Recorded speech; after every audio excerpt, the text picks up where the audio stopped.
CQRS command query responsibility segregation is an architectural pattern that separates read operations from write operations in an application. In traditional applications, the same data model and service layer handle both read, query, and write command operations. This often leads to tightly coupled logic, performance bottlenecks, and difficulty in scaling because read and write workloads usually have different performance characteristics. CQRS solves this by splitting the system into two distinct models, one for handling commands, write operations, and one for handling queries, read operations. The command side is responsible for changing the state of the system. Commands are intention-revealing actions such as create order, update customer address, or approve loan rather than generic CRUD operations. The command model contains domain logic, validations, business rules, and enforces invariants to maintain consistency. It focuses on correctness and transactional integrity.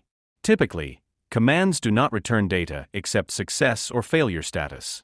In advanced implementations, commands may generate domain events that represent state changes. The query side is responsible only for reading data. It does not contain business rules or complex validations. Instead, it is optimized for performance and can use denormalized tables, projections, or even different databases to return data in a format suitable for the UI or API consumers. Queries directly return DTOs and are designed for fast retrieval. Since read operations are usually more frequent than writes, the query model can be scaled independently, for example by using caching or read replicas.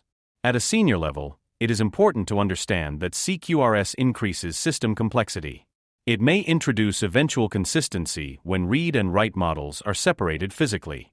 Therefore, it should not be used for simple CRUD-based applications. It is most beneficial in complex enterprise systems with heavy read/write imbalance, microservices architecture, or event-driven systems. In .NET Core, CQRS is commonly implemented using MediatR for separating commands and queries, along with separate handlers for each responsibility. A senior architect must evaluate trade-offs such as consistency, infrastructure cost, maintainability, and operational complexity before adopting CQRS.